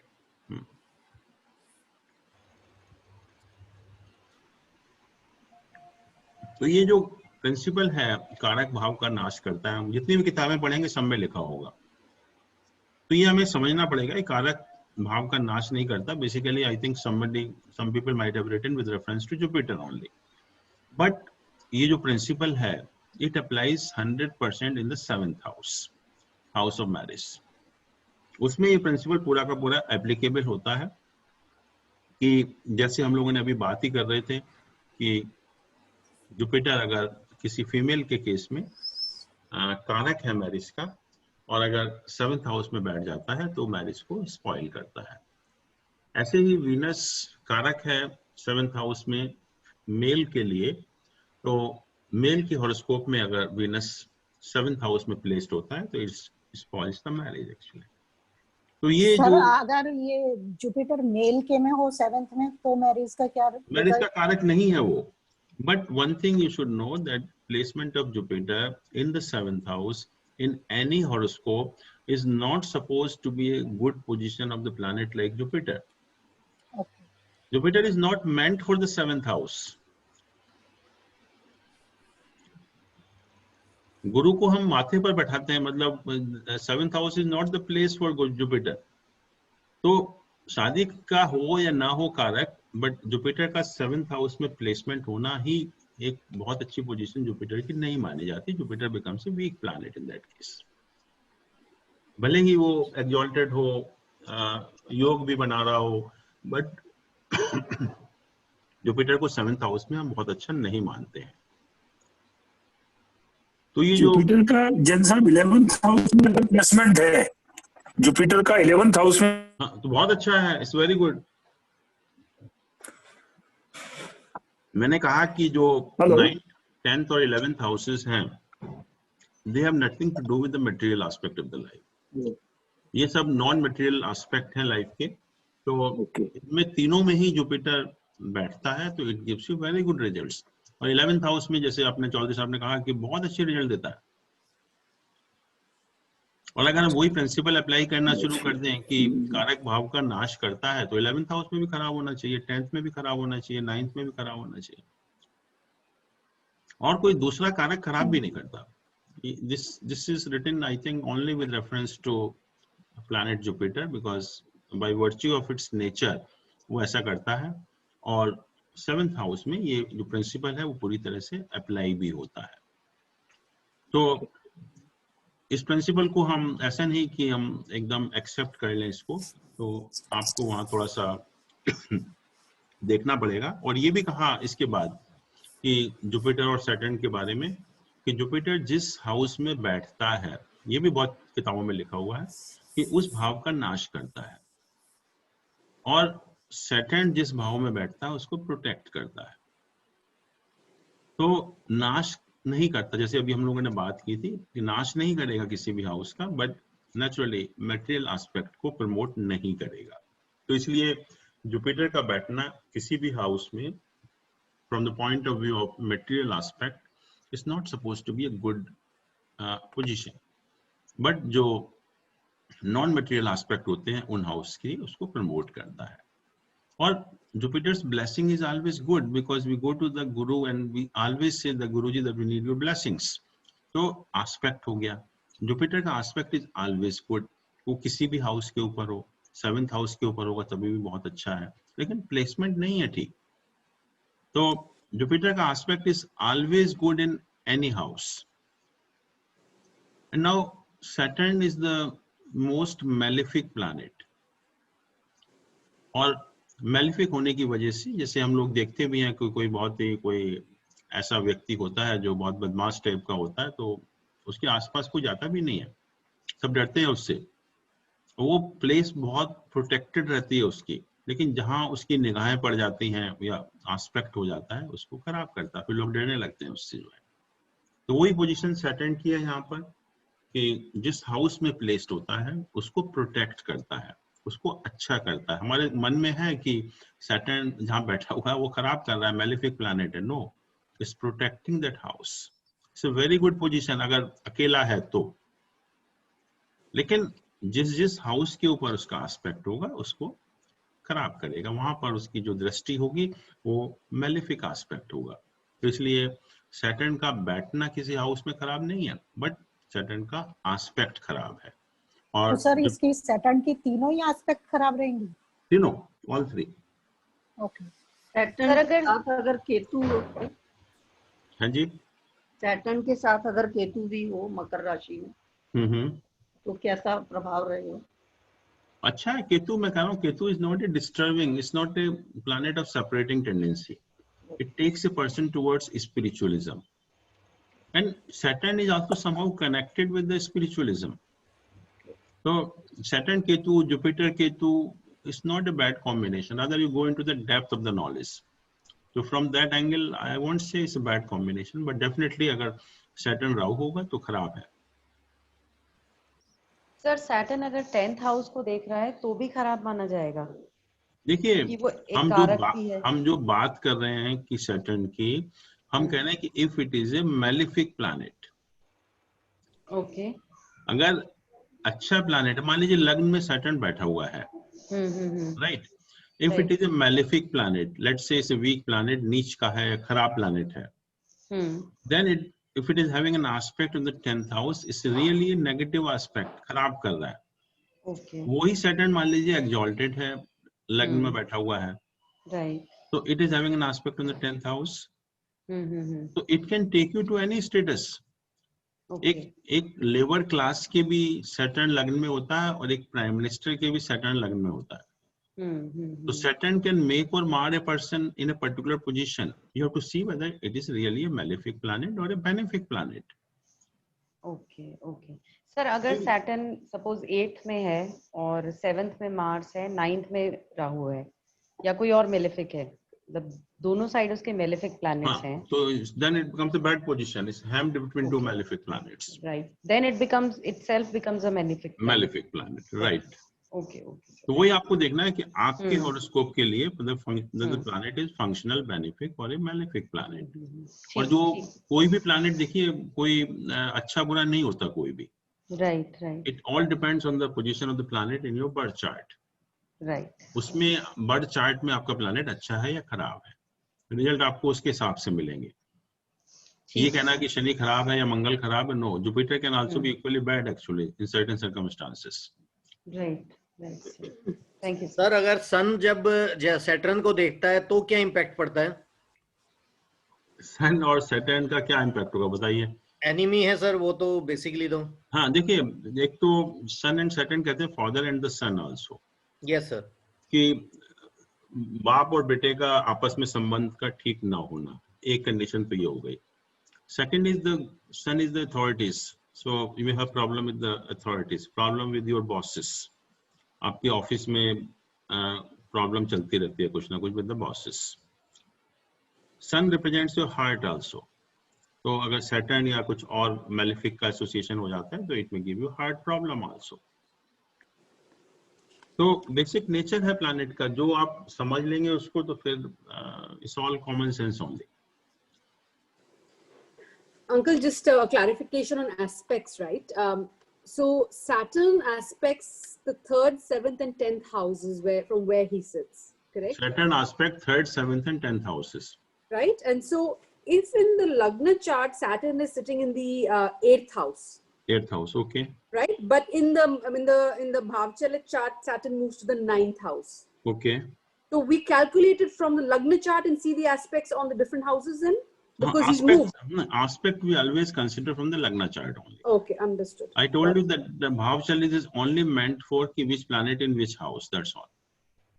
But uncle, planet in house, then also, I mean, when a planet is in a certain house, then the aspecting, like if that house becomes number one for the planet. Aspect is basically the position of the planet from the zodiac. That is the Lagna chart.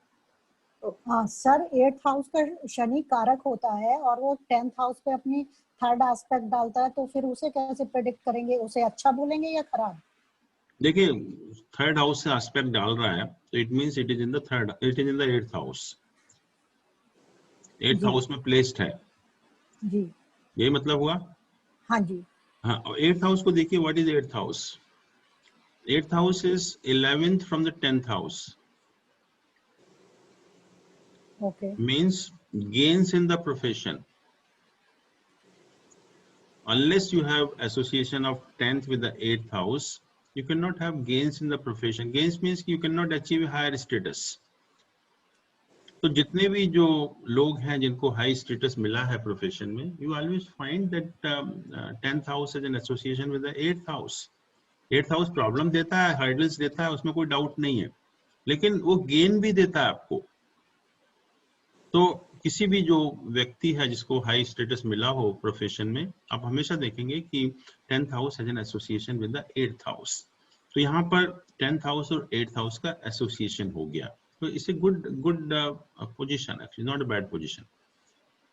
एक बात पूछनी है, जैसे profession is a very important aspect in life, right, and 8th house is so important for profession. Right. So why 8th house is considered as bad? देखिए 8th house is the worst house because this is 12th from the 9th house. 12th from the 9th means कि आपके भाग्य की हानि करता है, और जो हाउस आपके भाग्य की हानि करे, भाग्य तो सर्वोपरि है, तो उसकी जो हानि करेगा नेचुरली इट्स बैड हाउस, क्योंकि फर्स्ट जो मोस्ट इंपॉर्टेंट हाउस है वो लग्न है, और जो वर्स्ट हाउस है आपके हॉरोस्कोप में 8th हाउस है, तो आपके भाग्य की हानि भी कर रहा है साथ में। तो इसलिए तो मैंने कहा कि हम इसको स्ट्रॉन्ग नहीं बनाते ज्यादा, लेकिन association is good from the point of view of gains in the profession. तो जब तक गेन नहीं होंगे तो आपको हायर स्टेटस कैसे मिलेगा? दोनों चीजें हैं, परेशान भी करेगा लेकिन स्टेटस भी देगा। तो somehow you have to create a balance। जैसे 6th हाउस तो बहुत इंपॉर्टेंट हो जाता है क्योंकि भाग्य है हमारा, वो तो हम नहीं चाहते हमारे रिसोर्सेज वेस्ट हो, बट 8th हाउस गेन के पॉइंट, तो we want that gain should also be there, but problem and hurdle should be minimised.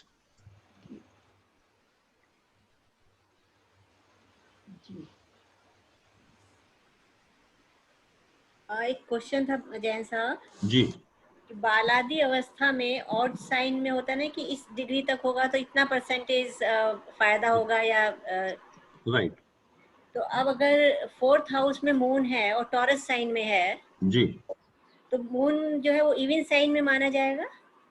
हाँ, Taurus is the even sign, right. Okay, तो इसके जो रिजल्ट्स होंगे वो अवस्था के हिसाब से देख लिए जाएंगे, राइट? बिल्कुल बिल्कुल, बट देखिए दो चीजें बेसिक जो एक चीज है कि दोनों ही केसेस में कम हो या ज्यादा डिग्री हो, दोनों ही केसेस में प्लैनेट वीक हो जाता है। और ये हम जो चार्ट देखते हैं, डिग्री देखते हैं, We have only a rough assessment of the strength of the planet. Ultimately तो हम जब शटबल निकालेंगे तो वहां से देखेंगे स्ट्रेंथ प्लैनेट की, बट एक rough assessment unless we calculate all the shadbalas, तो एक रफ असेसमेंट के लिए ठीक है कि कम, अगर ज्यादा डिग्री है कम डिग्री है तो नॉर्मल केस में वीक होना चाहिए। जी जी।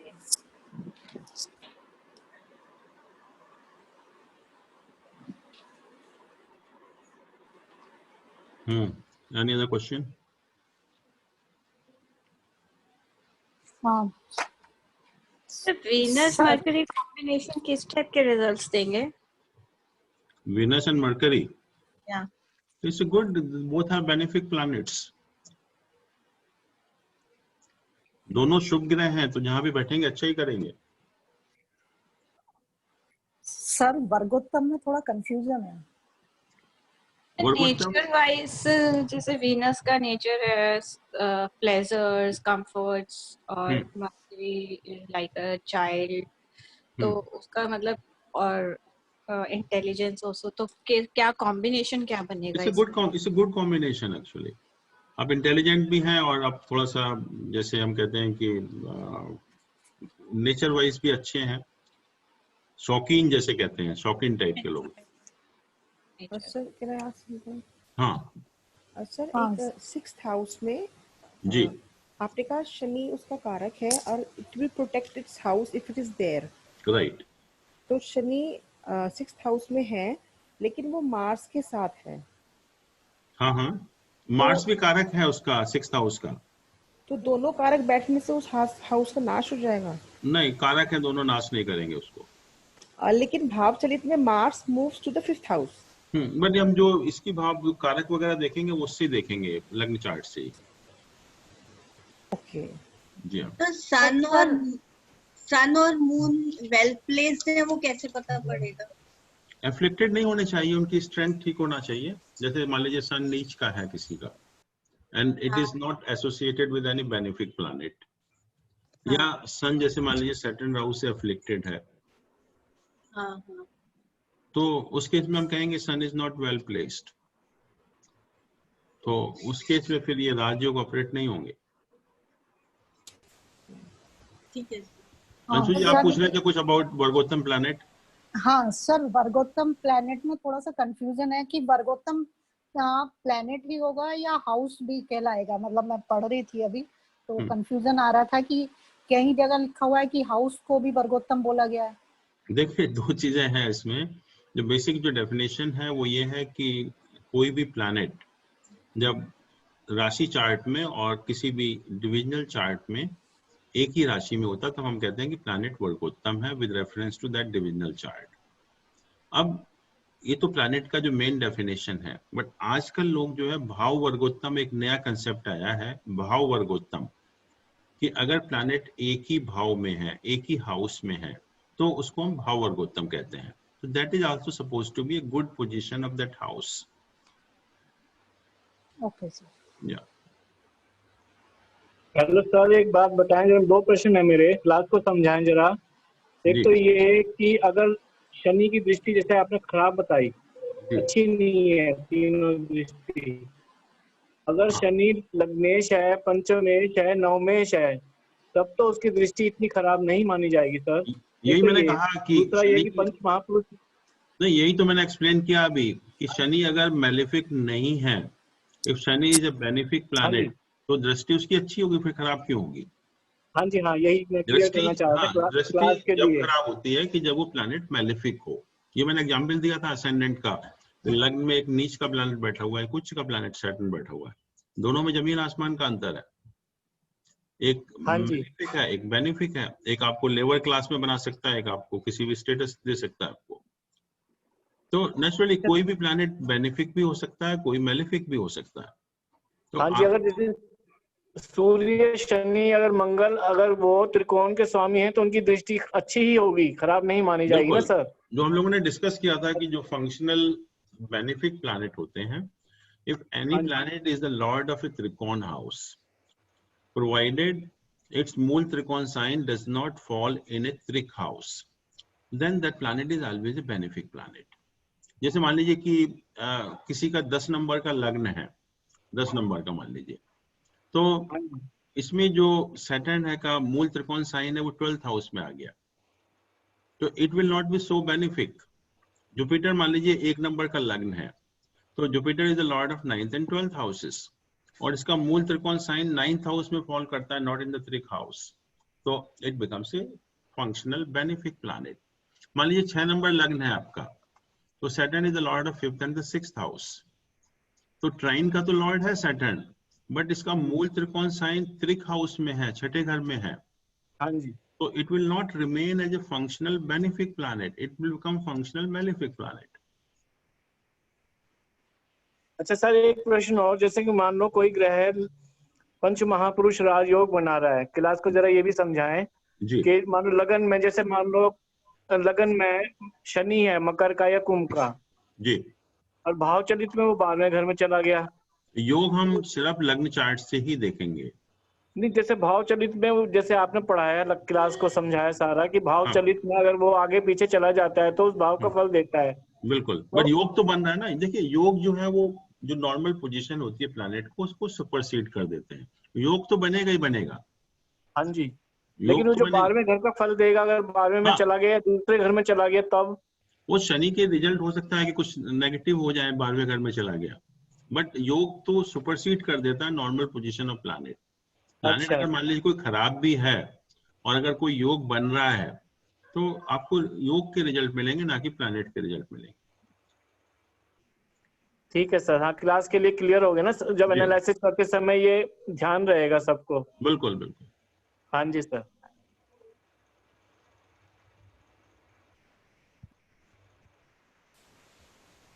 वेरी एनलाइटनिंग क्लास सर, काफी अच्छा से समझ में आया। चलिए, thank you so much, will continue tomorrow. Thank you. कुछ लोग जो नए लोग आए हैं, मेरे ख्याल में अगर थोड़ा सा इंट्रोड्यूस कर देंगे बाकी को तो अच्छा रहेगा। Yes sir. राजेश जी, आपसे शुरू कर देते हैं। सर, राजेश चोपड़ा, बेसिकली मैं बिजनेस में हूँ और पिछले 5 साल से एस्ट्रोलॉजी स्टडी कर रहा हूँ, और MVS जो है मैंने प्रैक्टिस भी शुरू कर दी है, मैथिली वैदिक संस्थान, और प्राशर लाइट से भी मेरा टाई अप हो गया है, तो मैं सॉफ्टवेयर में भी डील कर रहा हूँ इस टाइम पे, और सर का बहुत बड़ा आशीर्वाद है, काफी अच्छा सीख पा रहा हूँ मैं सर से। Thank you. विनू जी, आप? सर, मैंने एस्ट्रोलॉजी आपकी यूट्यूब से सीखी है सारी, और I wanted to join your class, so I came here. चलिए, thank you. Anshu ji? Sir, मैं एस्ट्रोलॉजी पिछले 6 महीने से सीख रही हूँ, और अब आपकी क्लास ज्वाइन करी है, और उससे पहले मैंने 10 साल अपने फादर इन लॉ का बिजनेस ऑपरेट किया था। बस यही है। चलिए, thank you so much. Sudha ji? Hello sir, मैं भी लास्ट 6 मंथ से एस्ट्रो में कर रही हूँ, सीख रही हूँ, और इससे पहले मैं अपने हस्बैंड के साथ काम करती थी। That's it. चलिए, थैंक यू सो मच, नमस्कार एंड विल कंटिन्यू टुमारो।